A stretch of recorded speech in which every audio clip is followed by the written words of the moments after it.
In a world filled with screens and distractions, we invite you to reconnect with the natural world around you. Welcome to Nature Bound, a podcast dedicated to unpacking the intrinsic bond between humans and nature. We'll uncover the benefits of spending time outdoors, including how a nature-centric lifestyle can improve your mental health, elevate your leadership skills, and unleash your creativity. And now here's your host, outdoor enthusiast, and renowned author of The 7 Principles of the Magic Rock, Emmanuel Rose.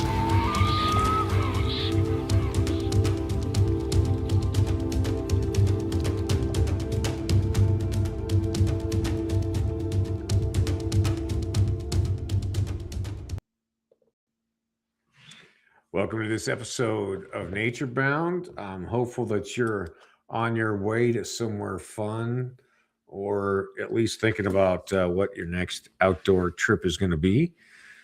Today, I have the pleasure of speaking with Kellen Golightly. Kellen resides in Honeyville, Utah, where he shares his life with his partner, Rachel, and their 3 horses.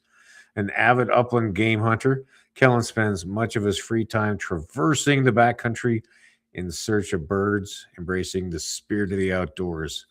He is currently a student at Ensign College, pursuing a bachelor's degree in applied science and communications. And Kellen also hosts the influential podcast called Bird Camp Radio Podcast, where he shares his passion for hunting and wildlife.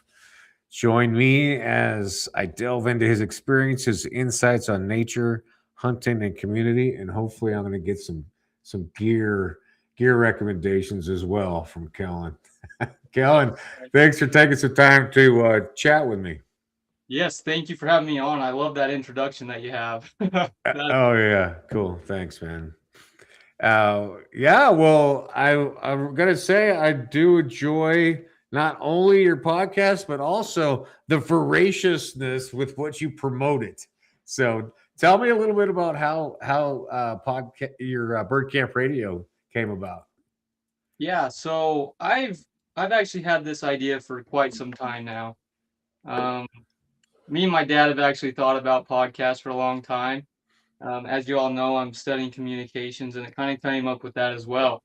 I mean, it goes hand in hand. And I was like, if I'm going to do a podcast, I want to do something that, of course, I can truly stick with. Because I mean, a lot of the podcasts out there, they'll go a few episodes, and then they kind of just fiddle out, you know? Yeah, it's 10. 10's kind of the cutoff point. That if you can get past 10, then you probably are going to do something.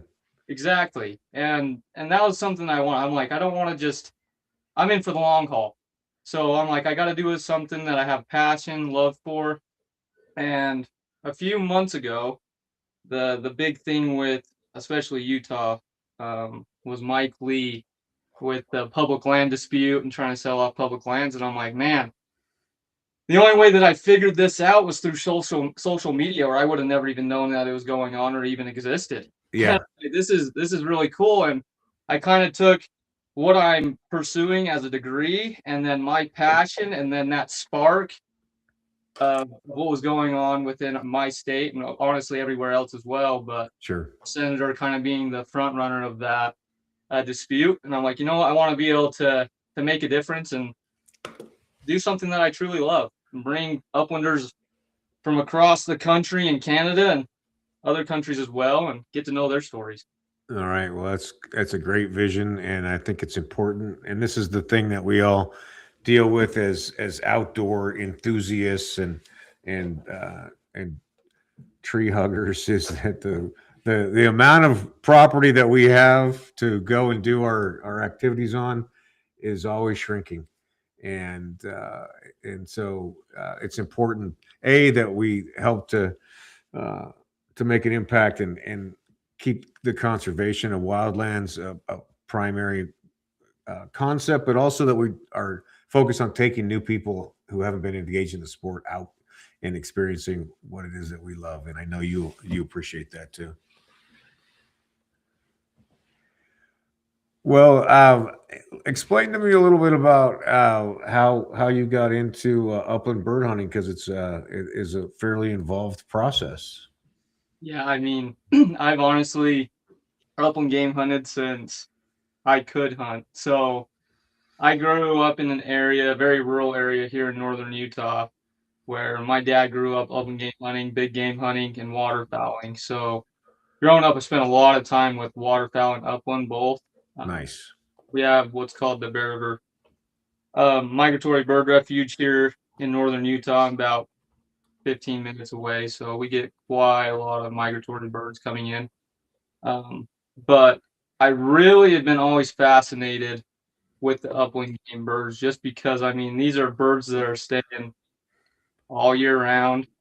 I mean, especially here in Utah, I mean, during these winter months, it's crazy that a bird their size can tough it out during the winter Yeah. time. Yeah. And what are the species that you got out there in Honeyville, Utah? What'd you say? What are the species that you have in Honeyville? Man, so Utah, in this area, we have so many different things. So from September 1st all the way to February 15th, we have a vast variety of birds that we can hunt. So one of my favorites, especially, are the ruffed and blue grouse. Spent a lot Yeah. of time on those horseback. Nice. As of right now, me and my wife are renting, so we can't have dogs. So we rely on the horses to brush a lot of those that time. Did the horses fetch them up also? Right, yep. Just ride through it, tie them up, go hunt them down, and bring them back. They can haul them for me. So it's kind of nice that way. When it comes to gear, they're probably one of the best. But do a lot of ruffed and blue grouse hunting, chucker and huns Yeah. from September to February 15th. So we're coming up on 2 weeks, and we'll be done for the season. Pheasants and turkey, and do a little bit of dove hunting as well. So I mean, we have a very vast variety of these upland game birds, and that's another reason why I love doing it is because I can hunt the majority of the year. Mostly the only time I'm not hunting is during those 3 months of summer. Yeah, We're out exactly. enjoying other things anyways, or scouting for this upcoming year. So for almost 9 months of the year, I can hunt something. So it's kind of I nice. love it. And how far away is the turkey hunting from where you're living? Oh, so the hunt itself, like where we hunt, man, I actually just so my grandparents actually own some property about 45 minutes away from us up in what's called Cache County area. It's in a whole nother county, but we hunt up there. They have that property. And then actually just here in Honeyville, my friend, one of my hunting buddies, I this fall, I filled my tag with archery hunting through his garage. So he had a Oh, whole bunch of them, and we set up in his garage. He guided me through it, and it was great. Just shot it through the window. So all right. You shot the neighbor's pets, huh? pretty much that's basically what it come down to. So, but yeah, we have great turkey hunting here. Can't complain that way. Yeah, that's great. And so, what about the waterfowl? What kind of waterfowl you like to get into? Oh, so I actually haven't waterfowled in quite some time. Uh-huh. I did it more with my dad growing up, but we did a lot of Canadian geese, mallards, pintails, majority of that. Um, Now, we did you go and hunt on the Salt Lake, or just in that area you're talking about? That's a Yeah, all locals. so mostly in this area that we're at, we actually had quite a bit of family with like cornfields, grain fields, so we could just go out and hunt. Most of that's leased out now, so even family can't even hunt that now. So it's kind of difficult that way. But we actually had a friend back in the day that owned a whole bunch of property on the Bear River over here, and it kind of held a little bit of everything. We did a lot of pheasant hunting, dove hunting, waterfowling, all of it. So it was a lot of fun doing that, but haven't been into it for quite some time now. Yeah, well, it sounds like you've got plenty of upland game hunting to do. So, That's right. now, how is it when balancing the love of the outdoors with going to college? What are you finding is challenging about that? Oh man. I mean, I do everything online with school. I decided to do that. Oh, And I've been able to find a balance. I'm able to get most of my schooling done early in the week, and get it out of the way. It's competition to get it done so I can have my weekends. So, I mean, I'm very grateful for my opportunity at work. I can do a lot of my schooling at work and Yeah. then saves a lot of time back at home. So makes it kind of easy that way. So far I haven't had too many struggles. Gonna graduate this time next year, so we're excited for that. And then what's your plan for putting your communications degree into action? So there's a few different ways that I'm going. I've had a few internships in more of the outdoor marketing ways that I've been looking into, possibly going that way. But I've also and it's honestly something that I got to figure out here soon, but I'd also like to go into teaching. I'm also definitely thinking about going and doing more of a fast track master's degree and kind of focusing on some more hone in on what I truly want to do. But definitely within that outdoor marketing or teaching, kind of just figuring that out as I go and see where I'm happy where I'm at right now. If something opens up where I'm at in a director position, I'd love to do that as well. So kind of keeping it open as of right now and excited to see what the future holds with that. So Well, that's good. It sounds like you have some options, so that's awesome. Well, what do you think? What have you learned either from your podcast guests or from hosting that you think is applicable to hunting and the outdoors?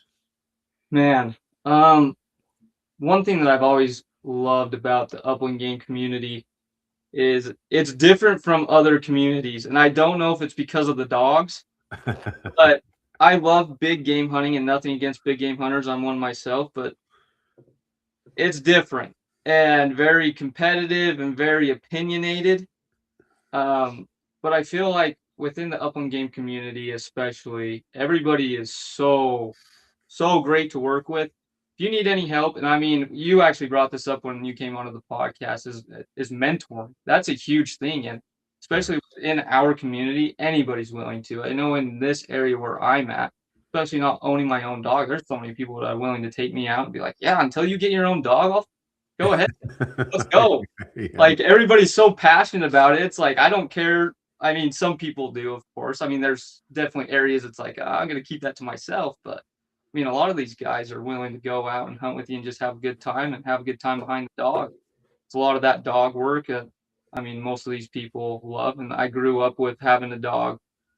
My parents still have dogs, friends still have dogs, have the opportunity to still hunt behind dogs, and it's hard to beat something like that. Being able to have that relationship with something better than yourself at the end of the day. It's hard to beat a good day of hunting. I mean, Yeah. even a bad day of hunting, it's hard to beat. No, it's true. I mean, and that's what I really love the most about upland hunting. One is the dog, and like I'll take my dog hunting anytime, anytime there's somebody who wants to go. But just being able to get up and get out and walking, get to carry a shotgun, go Yep. for a walk, and hang out with the dog, and maybe at the end of the day you get something, maybe you don't, but that's okay. So that's the joy. Oh yeah, it's the best that way. Yeah, and like you said, I agree that even the last 10 years for me, I've been mentored by guys that are 10 or 15 years older than me, and they are uh, completely open books and willing to help however they can to really to keep the sport going. I think that's really what Yeah. we all seem to be focused on, which is cool. Now, what kind of plans do you have for like what number episode are you on the pod, and what are your plans for this year for the podcast? So it's been great. I mean, when I started this up, I really wasn't sure what we were gonna expect. I mean, I have some foundation with my schooling, kind of the things to expect and what to do and kind of starting it up. But when I went into it, I wasn't sure. But as soon as I reached out saying that I started a podcast, like I said, the upland game community is amazing. I've had so many people. I mean, we're booked out for till March as of right now. Great. Um, but I mean, we've had that since we started it back in October. Right now, we're on episode 19 and going strong. Um, we're excited that here in March we're actually going to have the founder of Final Rise come on, Matt Oh, Davis, cool. Yeah. and so he's going to come on. He's a good family friend of my uncle. So Nice. have him on. And when it comes to gear, I'm sorry, guys, in the upland game community, I'm a final rise through and through. To be maybe a little bit that way, but definitely that. So we're excited. I mean, it's going to be a lot of fun that way, being able to have him on, some other guys as well.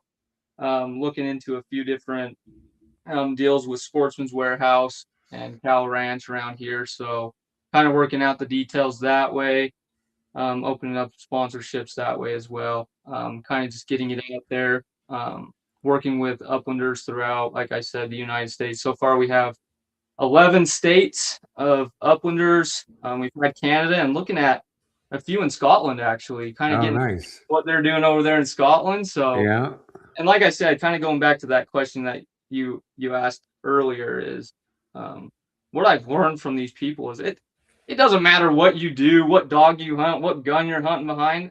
Everybody, if it's what you love and what you feel comfortable with, that's it for you. I mean, that's what's so much fun is being able to see the diversity in one community.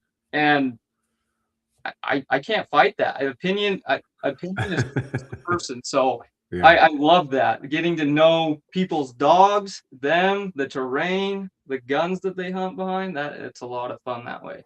The boots that they wear. Right. You're getting it all. And I mean the advice, I'm like, man, I'm in the best seat. I get the best advice from everybody. I get to ask the questions and just learn. Yeah, that's funny. I know. I always ask what shotgun shells and what size they use. That's the other Oh one yeah. that you get guys all fired up about. Oh yeah, you definitely do. You do. Now, have you heard of the Outdoor Writers Association of America? I've heard of it, I believe. All right. But I mean, there's I'm gonna get you that information after the show because it's a good opportunity for you to meet some other outdoor writers and outdoor podcasters and get an idea how guys are monetizing oh uh, right, yeah, I'd love that. content for the outdoors. So, and there's a membership that's for students, so you'd be able to get Oh, in that's there great. Yeah, easy. Yeah. thank you. It's been around for I don't know 100 years or something like that. So a really great group of people. All right, so you got some things booked out, and then what about have you built out any ideas yet for solo episodes for just yourself? For myself, yeah, Yeah. I have several different things. Like just for me going on to other shows, or No, for you doing some solo shows on Bird Camp Radio. we're actually gonna do the one tomorrow. I guess it's going to be a special edition with my dad. We actually just got back from a hog hunt in Texas, Oh and yeah, I saw that post on Facebook. Yeah. it I wasn't planning on doing a podcast this week because I wasn't sure what our time frame was going to be with that, but we had quite the adventure, and anything that could have failed did fail. So I got hypothermia in Oh man. the process, so we're gonna Yeah. actually go through all that and something like that. All right. Well, that's good. I'll look forward to hearing that. And that's part of why we do all these things, though, isn't it? Because you never know what's going to happen. Oh yeah, I mean we didn't know what to expect. It was our first guided hunt, and yeah, we hopefully we have a lot of good information for guys who are like us in that way, where looking into it for the first time, because there's a lot of red flags you got to watch out for. So Yeah, well, that brings up a good point. I was thinking about this the other day. I had the last day of chucker season for me in Nevada was on Saturday, and I was going through my vest, and I have a couple of secret things in there. So, what do you have in your final rise vest that's kind of part of the oh shit kit? oh man, what do we have? So I mean, of course, I got my matches. I like the boning kits, so I have my boning kits just for that. Knives. One of the things that I learned that's really good to have is those honey stinger waffles. They are super lightweight. Yeah. And I've heard this on my podcast from several guys. That's like their go-to field snack. And Interesting. I love them. They're not bad, lightweight. they taste decent, and they will fill you up with one. So I'm like, have stuff like that. Yeah. Dude wipes. I mean, I'm a big fan of Meat Eater. The Yeah. company, Stephen Yeah. Rennell is always doing that, so it's great to have them on hand.